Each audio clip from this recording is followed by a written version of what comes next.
لبيك اللهم لبيك لبيك لا شريك لك لبيك إن الحمد والنعمة لك والملك لا شريك لك. الحمد للہ رب العالمین والصلاة والسلام علی سید المرسلین اما بعد فاعوذ باللہ من الشیطان الرجیم بسم اللہ الرحمن الرحیم صلاة والسلام علیک یا رسول اللہ وعلى آلك وصحابك يا حبيب الله صلاة والسلام عليك يا نبي الله وعلى آلك وصحابك يا نور الله.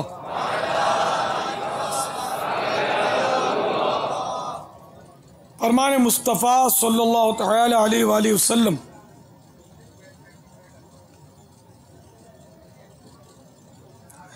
جس نے مجھ پر 10 مرتبہ درود پاک پڑھا اللہ عز و جل اس پر 100 رحمتیں نازل فرماتا ہے.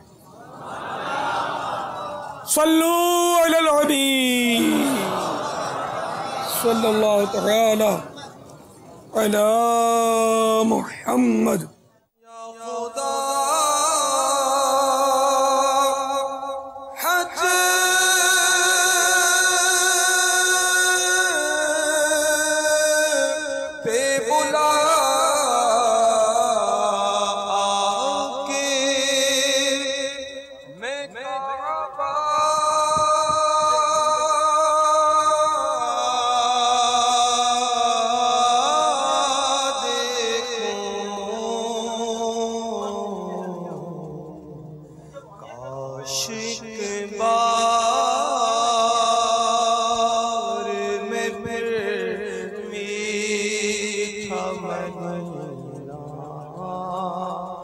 محبت میں اپنی گمایا الہی نہ پاؤں میں اپنا پتا یا الہی نہ پاؤں میں اپنا پتا یا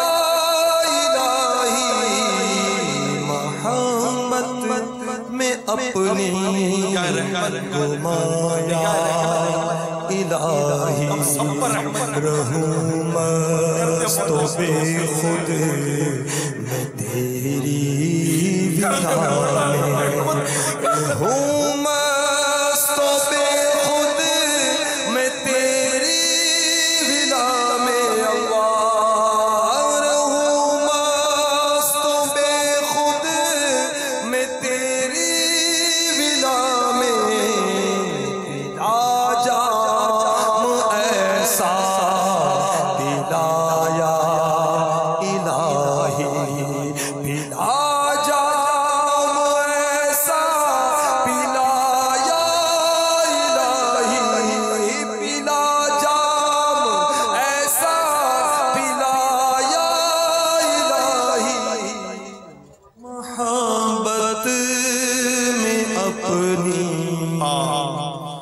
گمایا الہی نہ پاؤں میں اپنا پتا یا الہی نہ پاؤں میں اپنا پتا یا الہی محبت میں اپنی گمایا الہی رہوں مست و بے خود میں تیری ولا میں رہوں مست و بے خود میں تیری ولا میں اللہ رہوں مست و بے خود میں تیری ولا میں ایسا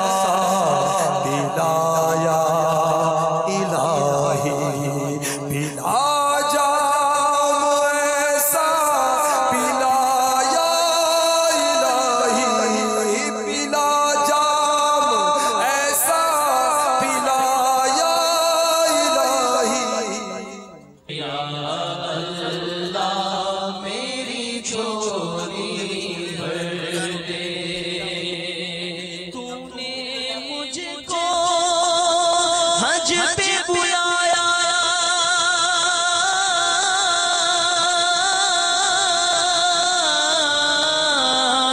یا اللہ میری جھولی بھر دے یا اللہ میری جھولی بھر دے پیارا پیارا کعبہ دکھایا پیارا پیارا کعبہ دکھایا یا اللہ میری جھولی بھر دے یا اللہ میری جھولی بھر دے لبيك اللهم لبيك لبيك لا شريك لك لبيك إن الحمد والنعمة لك والملك لا شريك لك لبيك اللهم لبيك لبيك لا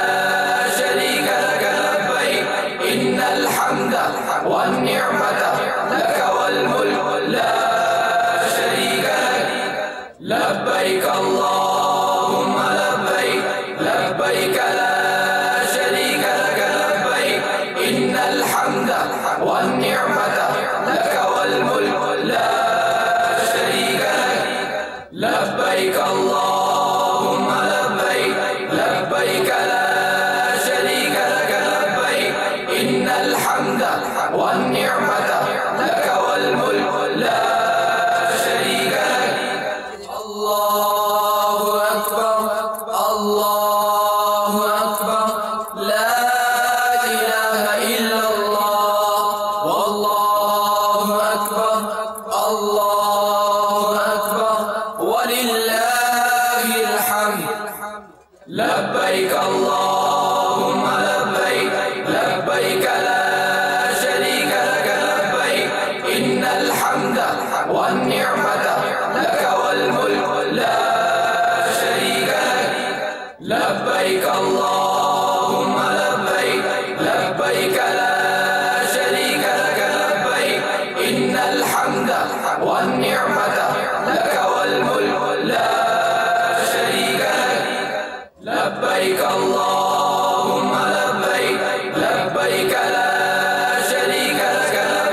والنعمة لك والملك لا شريك لك لبيك اللهم لبيك لبيك لا شريك لك لبيك إن الحمد والنعمة لك والملك لا شريك لك لبيك اللهم لبيك لبيك لا شريك لك لبيك إن الحمد والنعمة لك والملك لا شريك لك لبيك اللهم لبيك لبيك لا شريك لك لبيك إن الحمد والنعمة لك والملك لا شريك لك لبيك اللهم لبيك لبيك لا شريك لك لبيك إن الحمد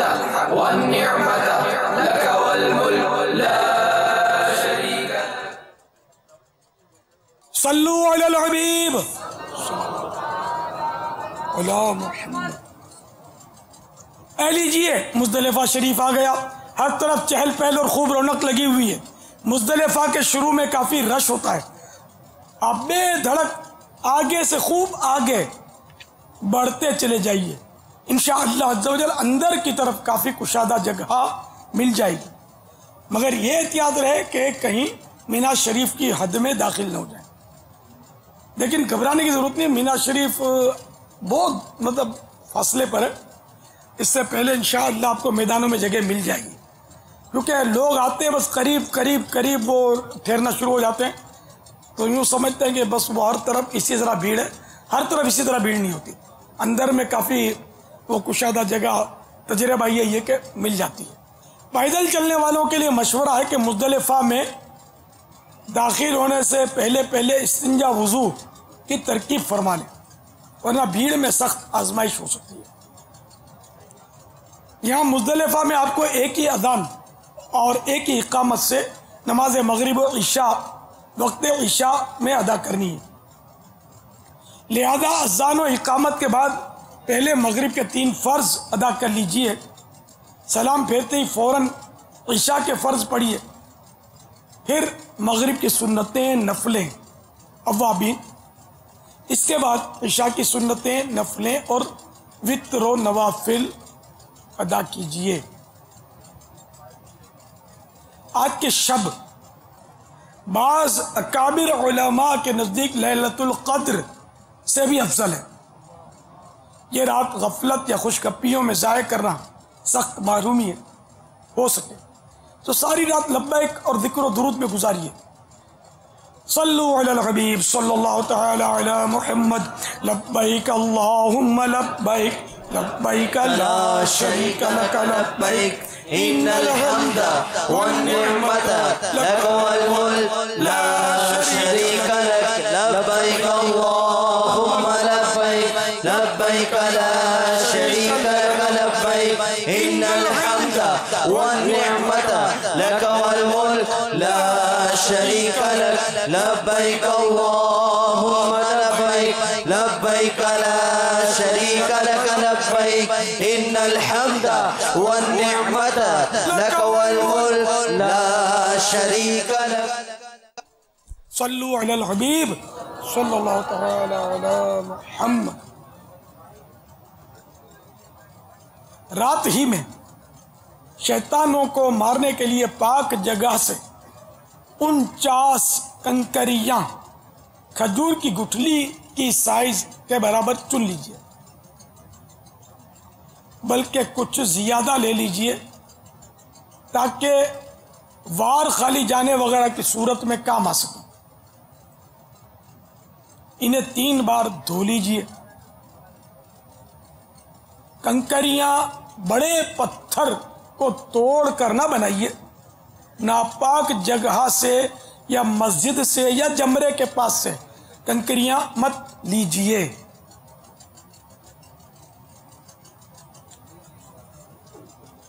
آج نماز فجر اول وقت میں ادا کرنا افضل ہے، مگر نماز اس وقت ادا کیجئے جبکہ صبح صادق یقینی طور پر ہو جائے.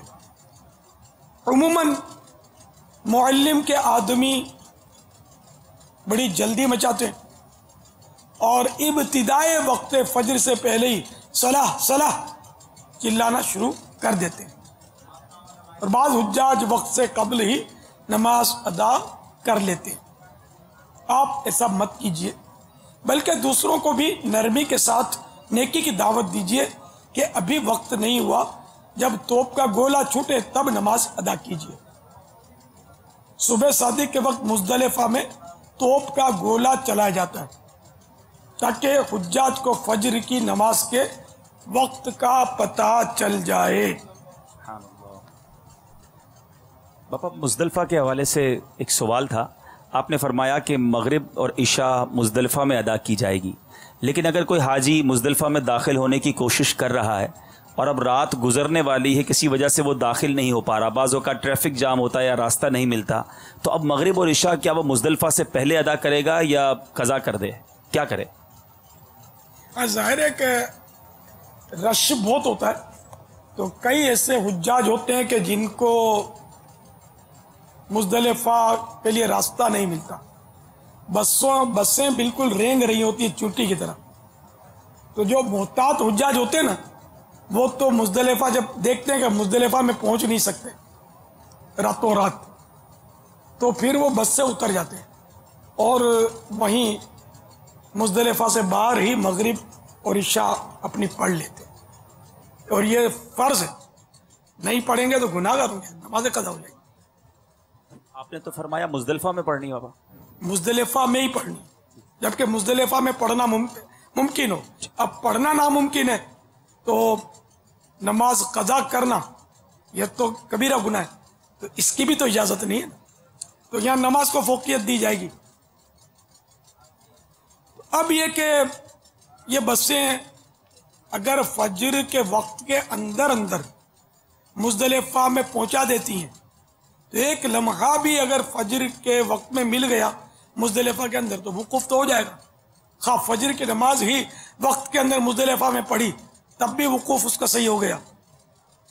اس سال کی اطلاعات یہ ہے کہ بسیں ختم کر دی گئی ہیں اور اس سال حاجیوں کو ٹرین کے ذریعے لے جایا جائے گا، تو اب لگتا ایسا ہے کہ کچھ مشکل ہوگی، لیکن جو حاجی ٹرین پالیں گے وہ تو چند منٹوں میں مزدلفہ پہنچ جائیں گے، لیکن شاید ٹرین ملنے میں تاخیر ہو جائے، تو عرفات میں اگر رات دیر تک کوئی رکتا ہے تو وہ گناہگار ہوگا، یا اسے مغرب پڑھ کے اگر ٹرین نہیں ملتی تو پیدل مزدلفہ کی طرف جانا ہوگا؟ دیر تک رکنا تو منع ہے، رات، کیونکہ رات کا وقوف جو ہے نا، مزدلفہ کا وقوف کی تعریف اصطلاح نہیں ہوا، رات گزارنا مزدلفہ میں یہ سنت موقدہ ہے، تو اس لیے وہ رات گزارنے کے لیے جب سورج غروب ہونے کا یقین ہو جائے اور خفیف سا وقت مزید ہو جائے، تھوڑا سا وقت، تو اب وہ عرفات کی تیاری کرے، اپنی جگہ سے وقوف کی جگہ سے ہٹ جائے اور چلنے کی ترکیب کرے تاکہ اس کو رات مزدلفہ میں قیام کرنے کی سعادت مل جائے۔ اگر رات مزدلفہ میں نہیں ملی اس کو تو کوئی دم وغیرہ اس پر نہیں ہے، برا کیا، اگر جان بوجھ کر قصدن کیا تو برا کیا۔ اب ظاہر ہے کہ ایسا شخص کے جو اتنی طاقت نہیں رکھتا کہ پیدل پہنچے مزدلفہ اور اس کو اب کوئی سواری مل ہی نہیں رہی، اس وجہ سے مزدلفہ کی رات اس کو نہ ملی تو وہ گناہگار نہیں ہے، بلکہ وہ تارک سنت بھی نہیں کہلائے گا۔ پلس جو مزدلفہ کا وقوف ہے جو کہ واجب ہے، اس میں بھی رعایتیں ہیں، عورت کے لیے، مریضوں کے لیے، مجبوروں کے لیے، چرواؤں کے لیے رعایتیں بہار شریف میں لکھی ہوئی ہیں۔ تو یوں اگر جیسے کسی کی بس نے پہنچایا ہی نہیں اور مزدلفہ کے وقوف سے محروم رہ گیا تب بھی اس پر کچھ دم وغیرہ نہیں آنا چاہیے، ہاں ہے نا، وقوف سے، ہاں یہاں اس کا اپنا قصور ہی نہیں ہے نا۔ باپا بس نے نہیں پہنچایا لیکن اتر کے وہ پہنچ سکتا تھا، اگر پہنچ سکتا تھا اور اپنی سستی کی وجہ سے نہیں پہنچا تو وقوف اس کا چھوٹا۔ اب یہاں دیکھو نا، مجبوریاں ہوتی ہیں، مستورات ساتھ ہیں، حجن وہ کس کے حوالے کرے گا، تو یہ اس کی مجبوری تو مانی جائے گی نا، کہ حجنوں کو بچھاڑ دے اور مزدلفہ چلا جائے، یہ اجازت تو نہیں ملے گی نا. یا ساتھ میں بوڑھا باپ ہے، اب بیٹا اس کو بیچارے کو باپ کو چھوڑ کے بھاگ جا کے میں مزدلفہ جا رہا ہوں، اب پھر ملیں گے کبھی وطن میں، تو یہ سے تھوڑی ہو سکتا ہے. کوئی بھی عذر ہے اس کا، اس وجہ سے اگر مزدلفہ کا وقوف صبح صادق سے لے کر طلوع آفتاب کے درمیان والا وقوف بھی چھوٹتا ہے تب بھی اس پر دم نہیں ہے، ورنہ دم ہے. باپا یہ جو آپ نے رعایتیں فرمائی کہ گھر والے ساتھ ہوں یا اسلامی بہنیں ہیں یا بوڑھا باپ ہے، یہ رعایتیں ہر دم والے کام میں ہم اپنا ذہن لگا سکتے ہیں کہ چونکہ ان کو نہیں چھوڑ سکتے یا ان کو سنبھالنا ضروری ہے، وہ کام چھوڑ دیں تو دم نہیں ہوگا، یہ صرف مزدلفہ کے وقوف کے لیے ایسا ہے؟ مزدلفہ کے وقوف کے لیے چونکہ بعض عذر لکھے ہوئے ہیں، ٹھیک ہے، ماشاء اللہ. اس کی روشنی میں نے عرض کیا ہے، اور علماء تشریف فرمائے تو ان کی منظوری سے میں عرض کر رہا ہوں، ورنہ یہ کہ اپنا اجتہاد تو کسی کا بھی نہیں چلے گا، ان کا بھی نہیں، مجتہد تو فی زمانہ کو ہے بھی نہیں. یہ جو علماء لکھے نا، اور ہر عالم نہیں، یہ میں بار بار کہتا ہوں، تو ہر عالم کا خصوصاً حج کے مسائل میں اتنی معلومات نہیں ہوتی. یہ مطلب کوئی مفتی ہو، واقعی وہ فتویٰ دینے کا اہل مفتی ہو، وہ بھی اپنی مرضی سے مسائل نہیں تبدیل کرتے. یہ سب کے سب مفتیان ناقل ہیں.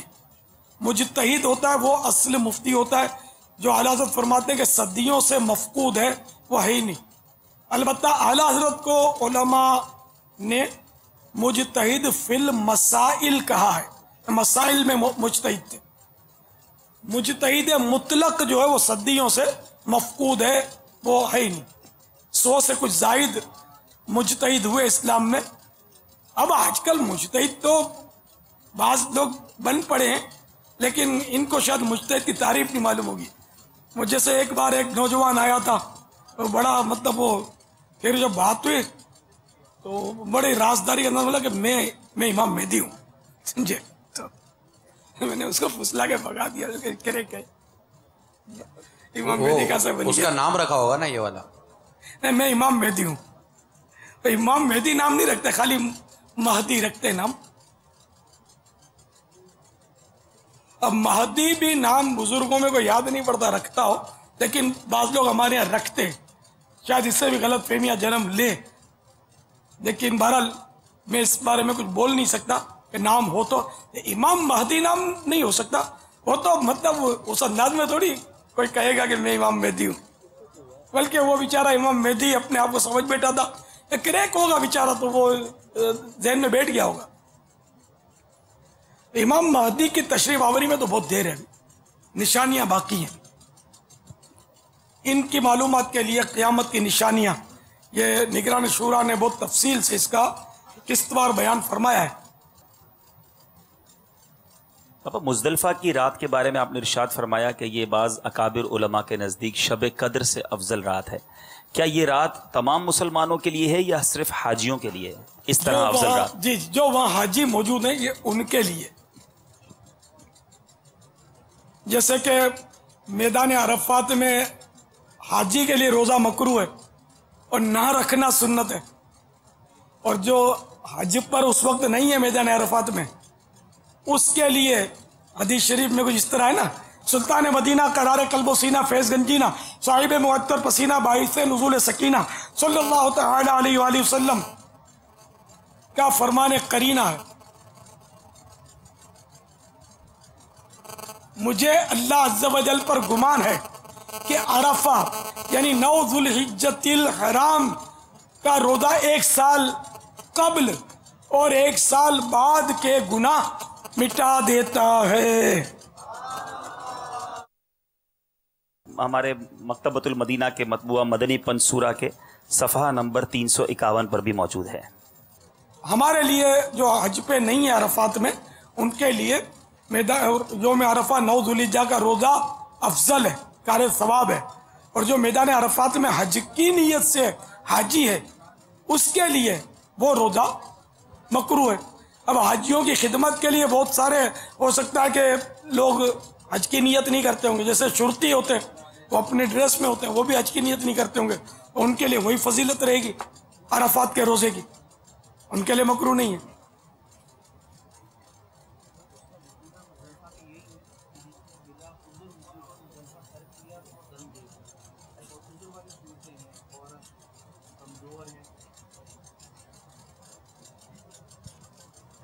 یہ بہار شریعت میں واپس یہ مسئلہ لکھا ہوا ہے کہ 10ویں کی صبح کو مزدلفہ میں بلا عذر وقوف نہ کیا تو دم دے گا. ہاں اگر کمزور یا عورت بخوف ازدحام وقوف ترک کرے تو جرمانہ نہیں. تو مجبوری والی صورتیں علیحدہ ہیں، ان صورتوں میں کفارہ ساقط ہے، ورنہ بلا عذر وقوف ترک کیا وقوف مزدلفہ تو اسے دم دینے کا حکم ہے. جی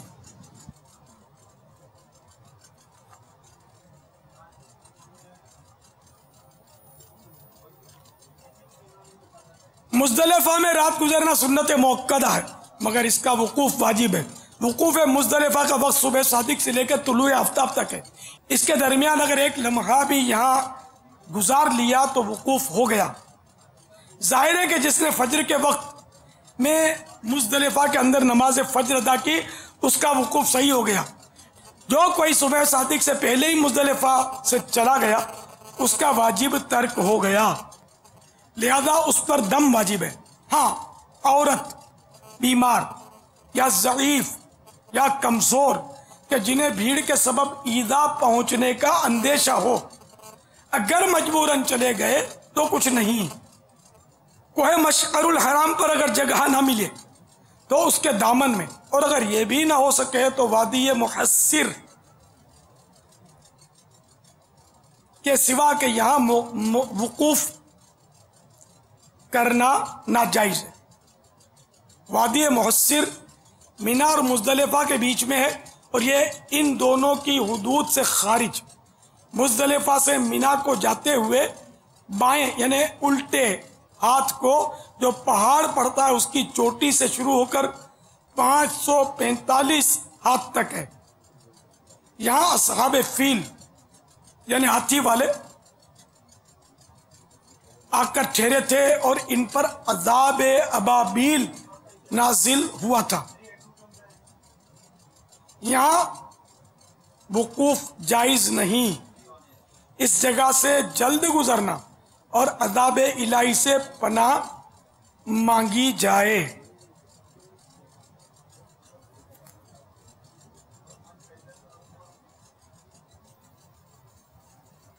باپا مزدلفہ اور مینا کے درمیان تو بہت تھوڑی سی جگہ، یعنی مزدلفہ ختم ہوتے ہی مینا شروع ہو جاتا ہے. اگر مینا سے مزدلفہ جائیں تو چند فٹ کہہ سکتے ہیں یا چند ہاتھ کا فاصلہ کہہ سکتے ہیں. ہو سکتا ہے یہ 545 ہاتھ ہو، تو یہ جگہ کیسے تلاش کی جائے؟ بظاہر یہ زیارت گاہ نہیں ہے، لیکن اتفاق سے میں نے دیکھی ہے یہ جگہ، ایک سے زیادہ بار دیکھی ہے. پہلی بار تو یاد پڑتا ہے سن 80 میں دیکھی تھی، جب ہم پیدل گئے تھے اور آئے تھے تو کانٹوں کی باڑ بنی ہوئی تھی اس جگہ پر اور شرطی کھڑے تھے، وہاں وقوف نہیں کرنے دیا جا رہا تھا. پھر اس کے بعد بھی کبھی جا کر وہ مینا اور مزدلفہ کی زیارتوں پر گئے تھے تو وہ جگہ دکھائی تھی کسی نے کہ یہ وہ جگہ ہے. اب سنا ہے کہ وہاں شاید کوئی عمارت وغیرہ بنا دی گئی ہے، لیکن اب کنفرمیشن نہیں ہے نہ اس جگہ کی لوکیشن مجھے پتا. اب سارا انداز ظاہر کہ بدلتا ہی جا رہا، تعمیرات آگے پیچھے. اب ہو سکتا ہے کہ وہاں کچھ ان کے ضرورت کے کوارٹر بنا دیے گئے ہوں، یا یہ ہو سکتا ہے مجھے ویسے خیال رہ گیا ہو اور وہ جگہ ویسے ہی میدان ہو. تو یہ جو وہاں رہتے ہیں مکہ شریف میں، جدہ شریف میں، ان کو بعض اوقات ان میں بعض جو ہوتے ہیں نا یہ اس طرح کے کھوج لگانے والے کوالٹی ہوتی ہے، یہ شاید جانتے ہوں گے کہ وہ کون سا ٹکڑا ہے. ان کو بھی غلط فہمیاں ہو سکتی ہیں کہ کسی نے وہ غلط فہمی میں بتا دی کہ یہ وہ جگہ ہے تو وہ رٹ لی کہ یہ جگہ ہے. تو یہ لوگ ہی بتاتے کہ یہ جگہ ہے، ورنہ کوئی یعنی کہ حقیقت میں بہت سارے تاریخی مقامات جو تھے نا اب وہ وہاں وہ باقی رکھے نہیں گئے، نہ ان کی نشانیاں باقی ہیں. بس لوگ بتاتے کہ یہاں یہ تھا، یا فلاں صحابی کا گھر تھا، فلاں مکان تھا، یہ بولتے ہیں بس. اب اس کا بھی کوئی وہ سوچکا نہیں پڑتا کہ حقیقت کتابوں میں لکھا ہوتا ہے، لیکن کتابوں سے ظاہر ہے کہ یہ جگہ ڈھونڈی نہیں جا سکتی، سارا نقشہ بدل چکا ہے. اس کے لیے آپ کے ساتھ جانا پڑے گا باپا مجھے. میرے کو بھی نہیں سوچکا پڑتا، میرے کو صاف سوچکا نہیں پڑتا. ایسے بھوک ہوں میں یار، یہ سمجھ نہیں آتی. سارا تبدیل ہو گیا. پہلے جوانی تھی تو ادھر ادھر گھومتے تھے اور یہ زیارتیں اور مل جل کے دیکھ آتے تھے. اب یار بعد میں پھر ظاہر ہے کہ عمر کے ساتھ ساتھ وہ کمزوریاں آتی گئیں تو مشکلات، پھر بہت ساری زیارتیں چھپا دی گئی ہیں. اب یوں تو دیکھنے کو تو بہت کچھ زیارتیں کی ہیں، میں طائف شریف کی بھی حاضری دی ہے، وہ پہاڑ بھی دیکھا ہے کہ جہاں سرکار صلی اللہ تعالیٰ علیہ وسلم پر ظالموں نے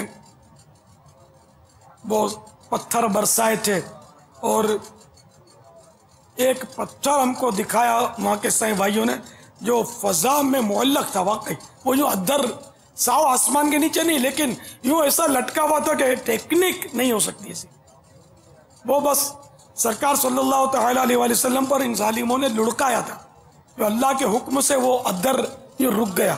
آج بھی ایسا ہی بابا۔ اب جیسے کہ ہاں آج کل بھی رکا ہوا ہے، اب یہ چشمہ ہے، یہ اس پر میں چھوڑوں گا تو رکے گا نہیں، گر جائے گا، وہ رکا ہوا ہے اور کوئی بظاہر سپورٹ نہیں ہے اس کو۔ یہ بتاتے ہیں لوگ کہ یہ وہ ہے۔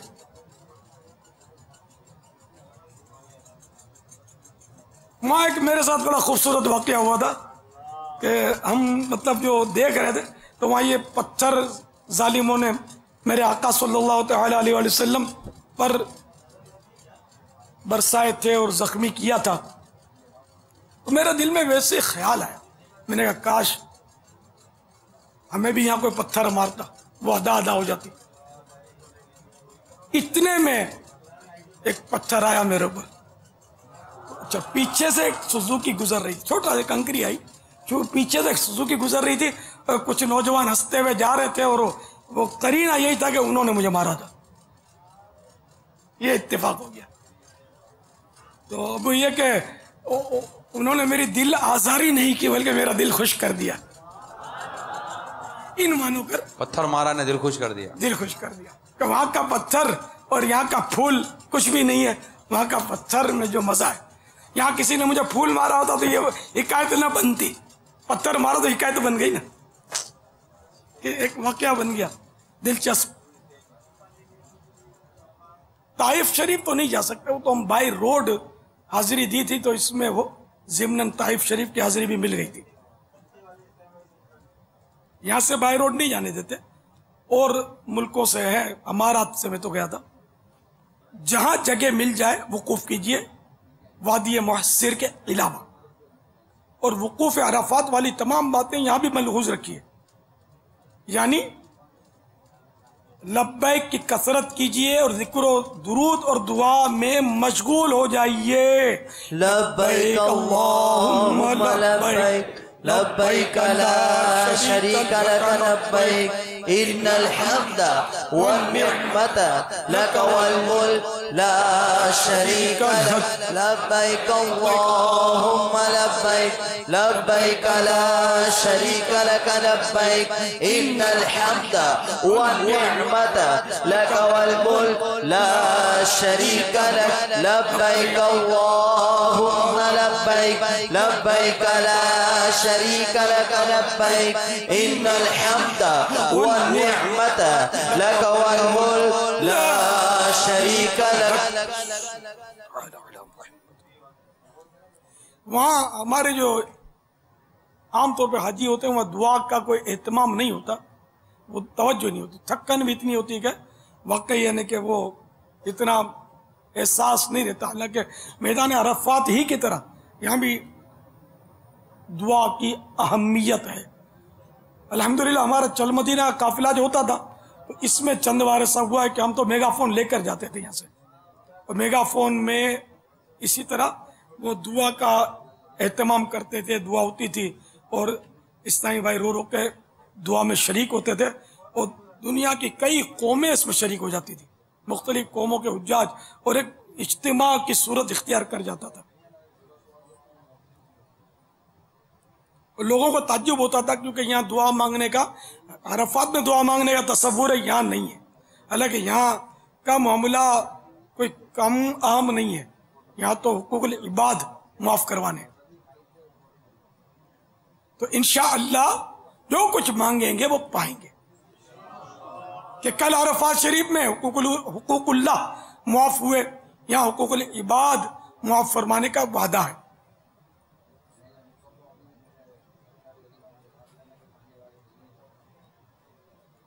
حقوق العباد معاف ہونے کی تفصیل رفیق الحرمین صفحہ نمبر 18 پر دیکھ لیجئے گا.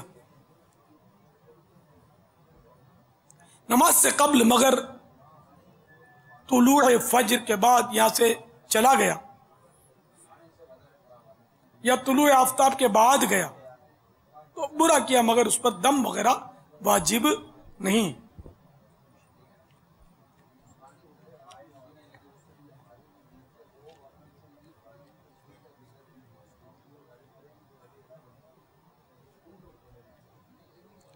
جب طلوع آفتاب میں 2 رکعت پڑھنے کا وقت باقی رہ جائے تو سوئے مینا شریف روانہ ہو جائیے اور راستے بھر لبیک اور ذکر و درود کی تکرار رکھیے.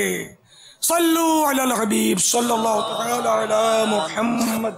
لبيك اللهم لبيك لبيك لا شريك لك لبيك إن الحمد والنعمة لك والملك لا شريك لك لبيك اللهم لبيك لبيك لا شريك لك لبيك إن الحمد والنعمة لك والملك لا شريك لك لبيك اللهم لبيك لا شريك لك لبيك إن الحمد والنعمة لك والملك لا شريك لك. صلو علی الحبیب صلی اللہ تعالی علی محمد.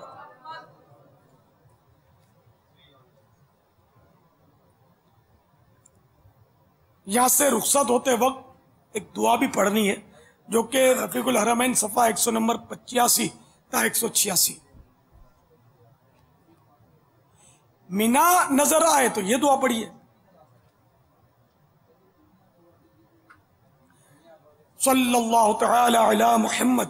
اللہم هذه منن فمن علی بما مننت به علی اولیائک. اے اللہ یہ مینا ہے، مجھ پر وہ احسان فرما جو تو نے اپنے اولیاء پر فرمایا. یا الہی فضل کر تجھ کو مینا کا واسطہ. یا الہی فضل کر تجھ کو مینا کا واسطہ. واسطہ کل اولیاء کا واسطہ، حاجیوں کا واسطہ کل اولیاء کا واسطہ. صلو علی الحبیب. لبیک اللہ